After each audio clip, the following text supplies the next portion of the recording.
The shopkeeper greets Takaroo warmly as he steps inside. When he asks if she sells gathering scissors, she shakes her head. Introducing herself as Ribble, she explains that she can have a custom pair made for him instead. Her master, Grallas, is a highly skilled blacksmith, but good craftsmanship comes at a price. Curious, Takaroo asks to meet him, so Ribble leads him deeper into the workshop. Inside, several blacksmiths are hammering steel, and Ribble proudly says their passion is what drives her to improve. Soon, they reach Grallas' room. The dwarf initially questions who Takaroo is, but once Ribble mentions that he's the well-known gatherer people have been talking about around town, Grallas becomes interested. Ribble brings up the idea of having Takaroo gather a rare material called Idra ore for a special blade they hope to create for an upcoming sword tournament. Takaroo is unfamiliar with the ore, and Grallas is immediately against the idea. He refuses to send anyone, especially a young man like Takaroo, into the dangerous Ruhig mines, which are known to be overrun by demons. Ribble pushes the issue, but Grallas scolds her, saying that treating people's lives lightly means she'll never become a true blacksmith. He appreciates her determination, but he stands firm. Just as Ribble gives up, Takaroo steps forward and offers to retrieve the ore, if they agree to forge the gathering scissors he needs. To prove he can handle himself, he pulls out the claw of a B-rank monster crab he defeated. Grallas is stunned. Hearing that monsters are no problem for him, Grallas agrees to the deal. Later, Takaroo rides toward the mines with B, who is still dreaming about eating more crab meat. Other passengers whisper about the strange incidents surrounding the mines. After arriving, Takaroo spots a stable and thinks how nice it would be to have his own mount. Soon, he hears a familiar voice. The elf he previously met is arguing with a merchant over a large, fluffy bird she claims is not a horse. The merchant insists that any animal you can ride counts as a horse here. The elf eventually calms down, and he suggests she could find real horses near the dwarf kingdom. Since she is headed in the same direction, Takaroo prepares to gather materials with B. In the forest, he collects moonlight grass and decides the trip is worthwhile. Then he hears a loud rumble and finds the elf collapsed from hunger again. He shares food and water, wondering why she always ends up in such sorry condition. As she stands, Takaroo catches a whiff of her odor and quickly casts a cleaning spell. She is stunned, then delighted to finally feel clean. Takaroo admits he just didn't want to ruin his image of elves as graceful and pure. She introduces herself as Vel Brolite, though the full name is too long for him, so he simply calls her Brolite. She insists on repaying him, even when he tries to brush it off. B is also happy to have a new companion, so Takaroo eventually accepts her company. As Takaroo resumes gathering, B and Brolite eagerly bring him what they believe are valuable monster droppings, only for him to explain they are just ordinary rocks. He realizes Brolite may not be the sharpest tool in the shed. Later, as the sun begins to set, Brolite mentions building a campfire. Takaroo says he has magic stones, but she explains that leaving campfire traces helps other adventurers know the area is safe. She then hauls back a massive log, throws it in the air, and slices it neatly to pieces with her daggers. When Brolite lands gracefully back on the ground, Takaroo is amazed by her raw strength and decides to inspect her daggers. He's stunned to discover that the blades are actually ranked artifacts, something extremely valuable. This makes him realize that Brolite must come from a prestigious elven family. Later, Takaroo cooks dinner using the firewood she gathered. As soon as Brolite tastes the food, her eyes light up and she compliments his cooking over and over again. To Takaroo, her reaction seems a bit dramatic, especially as she tries speaking with her mouth full, so he gently reminds her to swallow before talking. While eating, she asks if he's headed to the mines. He says yes and asks about her plans. Brolite explains she's searching for a rare white Pegasus as a gift for her younger sister, Ludicara. Then she suddenly realizes he has fed her yet again without asking for anything in return. So Takaroo suggests something. She could be his bodyguard. She asks what the job involves, and he explains he just wants to learn basic survival skills from her. Brolite wonders if that's truly all he wants, but he simply nods. Believing fate brought them together twice, she agrees to work as his bodyguard. However, Takaroo soon regrets the decision. Just half an hour later, Brolight and Bee are snoring so loudly that he can't sleep. The next morning, Brolight leads Takaroo to a bridge that crosses into the Dwarf Kingdom. Once inside the Dwarven city, the first thing they do is look for food. They pick a restaurant where the waitress proudly serves them freshly cooked meat rolls. Takaroo enjoys the taste, and Brolight says the food is just as good as her friend once recommended. This makes Takaroo curious, so she tells him her friend is a lizard man. Thinking of his own lizardman friend, Klay, he says he knows one too. Brolight proudly mentions that her friend received the prestigious title of Holy Dragon Knight from the Stalfa Empire. Realizing they must be talking about the same person, Takaroo is shocked when Klay suddenly speaks from the table beside them. Klay complains that Takaroo left town without saying goodbye. Takaroo claims he told the guild, but Klay calls him out for neglecting to tell him personally. When Klay learns that Takaroo is planning to enter the dangerous Ruhaig mines, he's surprised that a low-ranked adventurer would attempt such a risky task. Takaroo says it's worth the risk if he can get a pair of high-quality scissors from a master blacksmith. Klay is dumbfounded by how modest his goal is, but eventually he decides to join them. Brolight excitedly asks Klay if he plans to become Takaroo's second bodyguard. Once Klay hears that Brolight is already filling the role, he agrees to be her partner on the journey. The odd trio locks hands in celebration, while Takaroo silently wonders why he keeps making decisions he'll probably regret. The group sets out for the Dwarven Kingdom the following day. When the border guard sees Klay, he immediately grants them entry, surprising Takaroo and Brolight. Klay explains that he has an influential friend here, and the guard leads them down a long staircase. When they reach the bottom, the group is stunned to see a massive city built entirely underground. The guard then informs Klay that the Dwarf King has been searching for him. This shocks Takaroo, since Klay always acts like he has no connection to dwarves. But the guard explains that Klay is actually considered a hero in the Dwarven Kingdom. Long ago, an evil demon ruled over the dwarves. When Klay passed through, the demon was so terrified of him that it ran away, which caused the dwarves to praise Klay as their savior. Soon, they enter the royal palace. Klay casually scolds the king for being overly formal, and Brolight notices how close the two seem. Takaroo steps forward to introduce himself, but the king tells him to speak freely. So, Takaroo presents the letter of recommendation from Grallas and requests permission to explore the Ruhaig mines. The king warns them the mines have become dangerous due to recent demon activity, but Takaroo insists he is prepared.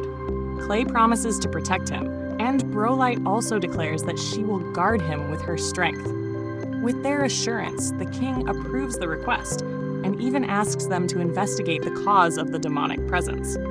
Despite not wanting to take on extra tasks, Takaroo gets dragged into the mission. They soon arrive at the entrance to the mines, where the Dwarven Guild guide, Zambo, greets them. He leads them inside. Once the gate is opened, Brolight comments on how dark it is, so Takaroo uses a light spell to brighten the tunnel. He then copies the map Zambo gave him, surprising everyone with his skill. Hoping to find valuable ore, Takaroo activates his search ability, but only detects common iron nearby. Suddenly, Bee senses something approaching. Takaroo casts a detection spell and spots glowing eyes in the darkness. A swarm of demon spiders crawls out. Klay quickly pierces the first one with his spear, while Takaroo slows another with a time-slowing spell, allowing Brolight to tear it apart. She celebrates enthusiastically afterward. When they reach a lower floor, Takaroo senses a rare ore nearby, but there is a solid wall blocking the way. He asks Zambo for permission to dig, then blasts the wall apart with a volley of fireballs, revealing a huge vein of high-quality Ildrite ore. Takaroo is disappointed at first because it's not the Idra ore he was searching for, but Zambo shouts in disbelief, explaining that Ildrite is actually even more expensive. While scanning the area, Takaroo wonders if the ore develops so well because of the unique energies in the mines. Suddenly, Bee warns him again. Heavy footsteps echo toward them. Zambo panics. Demons have located their group. Takaroo steps forward and tells Klay and Brolight to stand back. When the creature finally appears, its massive crab-like body becomes visible. Takaroo and Bee immediately get excited because it means more delicious monster crab meat. That concludes episode 5. Be sure to subscribe so you don't miss the next part, and go ahead and watch the next episode. Seeing Takaroo and Bee joking around about eating the monster, Klay steps in and tells them to focus. He warns them that this crab is a high-rank monster, so they shouldn't take it lightly. But Takaroo insists on handling it himself. As the creature charges at them, he asks Bee to support him while he moves in. Takaroo casts a quick hardening spell to boost his body, then rushes toward the crab. Klay and Brolight worry that he'll get eaten, but Bee sends out a loud sonic wave that stuns the monster just in time. Takaroo uses that opening to leap forward and strike the crab's head with his staff, but the crab throws him off with its pincer. He barely dodges the next attack before Bee freezes one of the crab's legs to slow it down. With the crab's movement restricted, Takaroo uses a scan spell to locate its weak points. Once he finds them, he summons numerous ice needles and fires them into the weak spots. The needles spread cold through its shell and freeze the entire creature solid, turning it into an ice sculpture. As Takaroo gives a moment of respect to the fallen monster, Klay questions why he fought alone when he has a team with him. Takaroo apologizes and explains he was afraid they'd hit too hard and ruin the meat. Klay is surprised he was planning to cook the monster from the beginning, but reminds him that he's supposed to work with a group. He tells Takaroo not to get carried away and to rely on the team for safety. Takaroo accepts his mistake and apologizes. Klay pats him on the shoulder and tells him to gather the crab meat. Takaroo collects the meat and also gathers the magic ore in the area. Noticing even more valuable resources nearby, he tells Zambo that the dwarves can mine it later. Zambo gets emotional and thanks him. Takaroo wonders if he's finally bringing about the change the space manager talked about. As Klay and Brolight start heading back, Takaroo decides he'll continue acting for the good of the people around him. Back at the dwarf city, Takaroo reports that the monster is defeated. The king is shocked, and Zambo confirms it. When asked to show proof, Takaroo places the giant frozen crab right in the middle of the hall, shaking the room. The king praises his work and offers a reward, but Takaroo simply requests to take the crab body home. The king agrees. On the way back, Brolight happily points out that they still received 3 million raves as a quest reward. But Takaroo isn't thinking about money. He's already imagining the delicious sashimi he'll make. Klay even pokes him for drooling and thinking about crafting tools from the crab's shell. The next day, Brolight receives a beautiful white horse from the dwarf king, while Klay gets his repaired spear. Brolight climbs onto the horse, ready to return to her sister. Takaroo asks if she's leaving, and she nods, saying she could never repay him for everything. He tells her there's no need. Klay mentions their carriage has arrived. Brolight takes off into the sky on her new horse and leaves. Takaroo and Klay travel back home by carriage. When they arrive at the guild, Takaroo notices Ariana putting up new quest slips on the board. She greets them, and seeing the two together, assumes they've officially formed a party. Klay clarifies that they're only working together for now and haven't split up yet. Hearing this, Ariana gets overly excited and practically hops away to report the news to the guildmaster. After she leaves, Takaroo asks why Klay is sticking by him. The lizardman explains that even though he knows Takaroo is unusual and incredibly powerful, he simply wants to stay and see what he can really do. Takaroo feels uneasy about letting someone so close to his secrets, but he trusts Klay enough to work with him. Eventually, they decide to form an official party and choose the name Azure Ebony. Later, Takaroo brings some high-grade Ildrite to Grala's. The dwarf starts trembling while holding the ore, which makes Takaroo worry. He thinks maybe the quality is too high for them to handle. But instead, Grala's and Ribble burst into happy tears. Ribble thanks Takaroo with all her heart, and Grala's says he hasn't seen Ildrite this pure in more than a century. Takaroo is relieved. They're not disappointed at all. However, Ribble explains they can't afford to pay for such precious ore. Takaroo tells her not to worry. Just making the gathering scissors is enough. But for now, he asks them to prioritize forging their competition sword. 1 month later, Guildmaster Wade brings Takaroo a letter. Klay sees the seal and recognizes it. It's from the Lukubak family, the same family that governs the entire region, including Belka City. Takaroo instantly feels like dealing with a high-ranking noble will be a hassle and jokes about getting a stomachache to avoid going. But Wade assures him that Lord Belmonant, the city lord, is actually very reasonable. When Takaroo finally reads the letter, he learns that Lord Belmonant wants to reward Klay's team for their performance at the Stav Plains. Klay is surprised that he's the reason for the invitation, but Takaroo suspects the Lord is mainly interested in him. Klay agrees, thinking the Lord probably wants to see B, the baby dragon. Takaroo immediately gets protective, but Wade reassures him that nothing like that will happen. Klay also says he would leave Belka without hesitation if the Lord tried anything shady, so Takaroo decides to trust them and go. Soon after, they ride to the Lord's mansion in a luxurious carriage. As they pass through town, people stare in awe. Few ever get the chance to see anything connected to a noble of such high rank.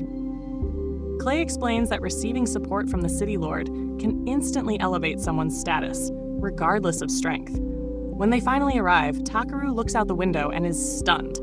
The mansion is less of a home and more of a grand castle, far more extravagant than he ever expected. After stepping down from the carriage, a butler named Raymond greets Takaroo and Klay and escorts them inside. As they enter, rows of maids line up to show respect. But before they can go any further, a young girl suddenly rushes over to Takaroo. She stares at B, says he looks funny, and immediately demands that Takaroo hand the baby dragon over to her. Takaroo refuses, and the girl looks baffled. She insists that dragons are noble beings, and since she's a noble, she naturally deserves one. Klay recognizes her and quietly tells Takaroo that the girl's name is Tuss, the daughter of the city lord. Takaroo uses a scan and confirms it. Unsure of how to deal with her, he kneels down to her level, surprising her. He calmly asks why she thought she could take B. Tuss explains that someone named Bernard told her about the dragon and told her to be stubborn if she wanted to claim him. Takaroo tells her directly that B is family, and he doesn't just give away family members. Tuss calls B's name, and B politely greets her, shocking her even more. Takaroo explains that B understands and communicates well. Realizing she had been rude, Tuss becomes embarrassed and apologizes for her behavior. B forgives her. When Takaroo asks why she wanted a dragon so badly, Tuss begins to tear up, saying it's because of her mother. Before she can continue, Lord Belmonant enters. Takaroo is surprised to see that the city lord is young and handsome, despite having a teenage daughter. Belmonant politely introduces himself and invites Takaroo and Klay to a private room. There, Belmonant apologizes for Tuss's behavior. Klay then asks why they were summoned. Belmonant explains that his wife, Mulitia, has been bedridden for the past 6 months. He heard rumors that Takaroo cured a supposedly incurable illness in the slums, so he brought him here to ask for help. Takaroo realizes his actions caused those rumors to spread, and Belmonant earnestly begs for his assistance. Belmonant also explains that Tuss wanted a baby dragon because she will soon be attending school in the capital, and she wanted something to keep her mother company while she's gone. Klay becomes emotional, and his look at Takaroo makes it clear he expects him to help. Takaroo agrees but is nervous. He knows his healing abilities are powerful and doesn't want to accidentally harm someone. They are taken to Lady Mulitia's room. The room is kept dark, and Takaroo immediately notices how suffocating the air feels. When she speaks, it's clear how weak she has become. Takaroo asks if they can bring in light, but Belmonant explains that sunlight worsens her condition. Takaroo approaches and uses his scan to examine her. He determines he can treat her joint pain and symptoms, but one condition confuses him: Ivor poisoning, a disease he has never heard of. Klay can tell something is troubling him. Takaroo tells Belmonant he needs complete trust before beginning treatment. Mulitia then quietly says she doesn't need a full recovery. She just wants enough strength to hold her daughter again. Her words break Belmonant's composure, and he begs Takaroo to help her. Takaroo nods and prepares to begin the treatment. After hearing his wife speak with such pain, Belmonant desperately pleads with Takaroo to save her. Takaroo agrees and gets ready to treat her.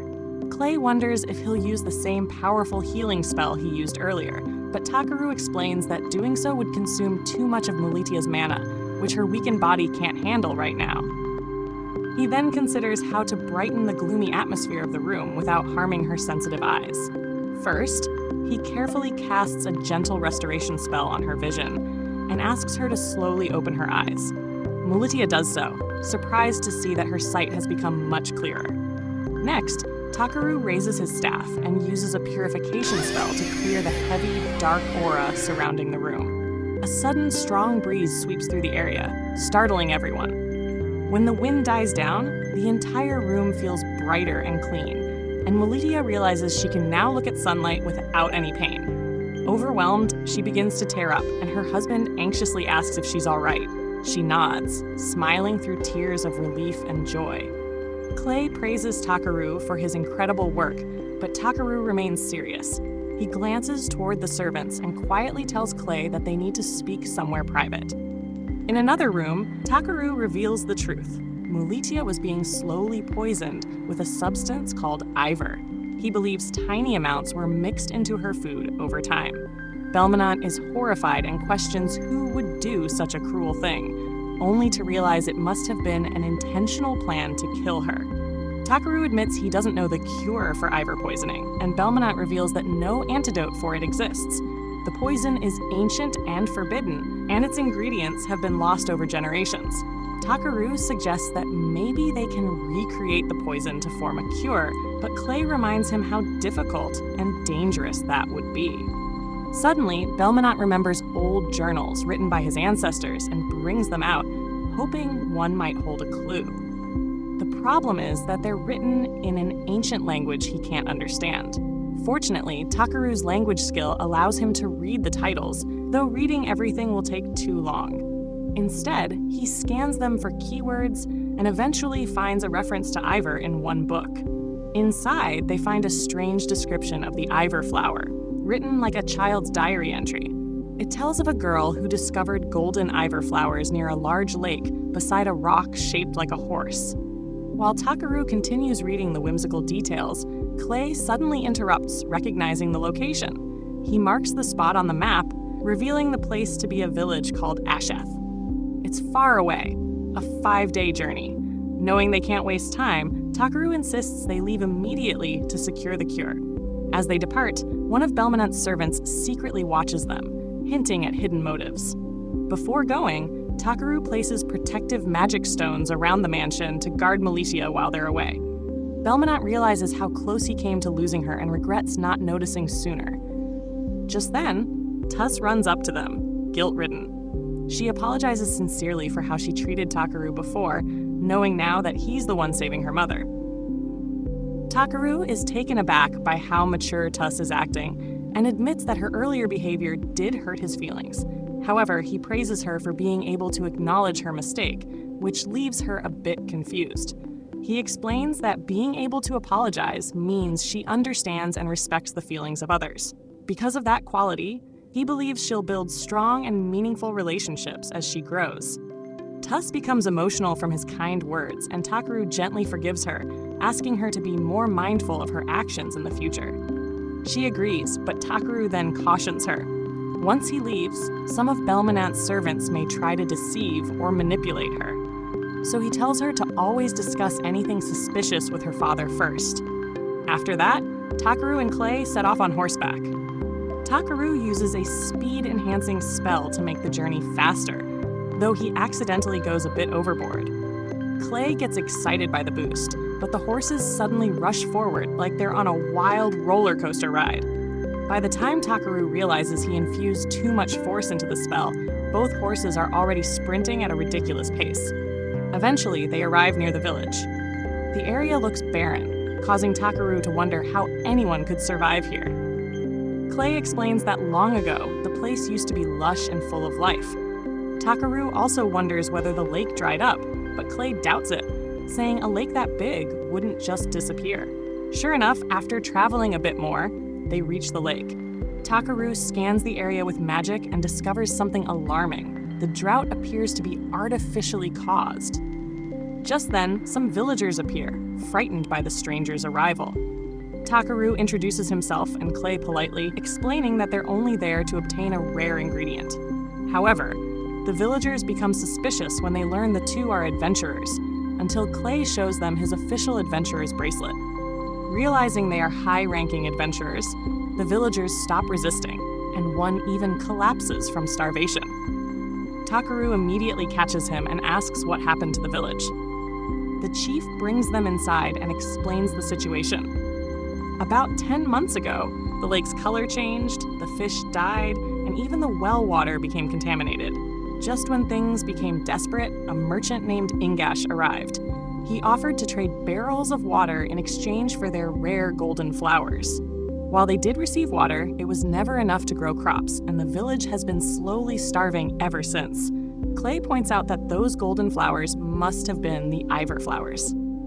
Takaroo agrees and adds that the merchant likely knew exactly what he was doing. The villagers refused to believe Ingash could be bad, since he helped them. But Takaroo explains that the lake was poisoned intentionally, and the merchant likely used the villagers to obtain the poisonous flowers without telling them what they truly were. The villagers are left shocked and betrayed. Determined to help, Takaroo orders Bee to use spirit magic. Bee ascends into the sky and lets out a sharp cry, causing clouds to gather and rain to pour down over the land. For the first time in months, clean water falls from the sky, and the villagers rejoice under the rain. After restoring the water, Takaroo cleans their bodies and repairs their damaged homes with magic. Then he conjures a massive feast, and the starving villagers happily eat while he watches them with a warm smile. Once the villagers are nourished, the chief thanks him deeply and apologizes for not having any way to repay him. But Takaroo simply asks for the Ivor flowers to create a cure. The chief agrees immediately, though still feeling his thanks is not enough. Suddenly, the village children rush over to Takaroo excitedly. The chief scolds them, worried they're bothering him, but Klay tells him that simply giving the flowers is enough repayment. The kids then take Takaroo to their secret base, which turns out to be a storage barn filled with a certain bitter fruit. Takaroo asks why they didn't just eat it during their famine, and the children explain that the fruit is too bitter to eat, so they only use it to collect nectar from the plant. Curious, Takaroo tries one of the fruits himself. To everyone's shock, he discovers the fruit tastes exactly like soy sauce. Meanwhile, back at Belmonant's mansion, Tuss suddenly hears a magic alarm activate. Realizing it means someone is attempting to harm her mother, she immediately rushes to her room.